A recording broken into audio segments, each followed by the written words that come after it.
বিপদে মুমিনের করণীয়। বিপদ-আপদ জীবনের অবিচ্ছেদ্য অংশ।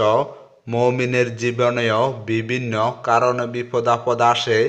কখনো বিপদ আসে পরীক্ষা হিসেবে, কখনো পাপাচারের কারণে, আবার কখনো মর্যাদা বৃদ্ধির জন্য। বিপদ-আপদের সম্মুখীন হলে মুমিনের কিছু করণীয় রয়েছে, সেগুলো তুলে ধরা হলো। ১. ধৈর্য ধারণ করা ও আল্লাহর দিকে মনোনিবেশ করা। বিপদ-আপদে ধৈর্য ধারণ করা ও আল্লাহর দিকে মনোনিবেশ করা মুমিনের অন্যতম কর্তব্য।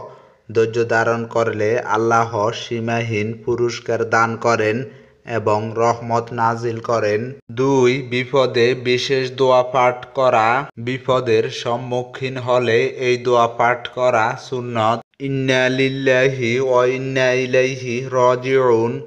আল্লাহুম্মা আজুরনি ফি মুসিবাতি ওয়া আখলিফলি খয়রাম মিনহা। অর্থ, আমরা সকলে আল্লাহরই এবং আমাদেরকে তার কাছে ফিরে যেতে হবে। হে আল্লাহ, আমার বিপদে সওয়াব দান করুন এবং আমাকে বিকল্প হিসেবে এর চেয়ে উত্তম বস্তু দান করুন। রাসূলুল্লাহ সাল্লাল্লাহু আলাইহি ওয়াসাল্লাম বলেন, কোনো মুমিনের উপর বিপদ এলে সে যদি উক্ত দোয়া পাঠ করে, তাহলে মহান আল্লাহ তাকে এর চেয়ে উত্তম বস্তু দান করেন।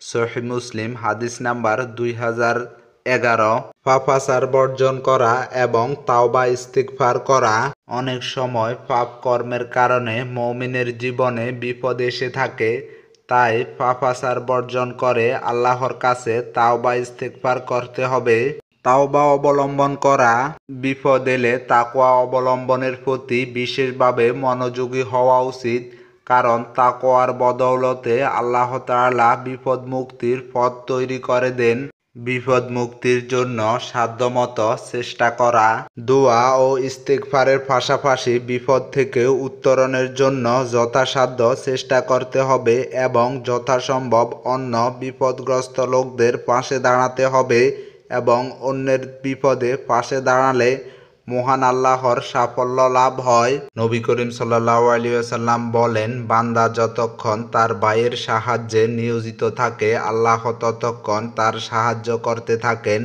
সহিহ মুসলিম, হাদিস নাম্বার 6608।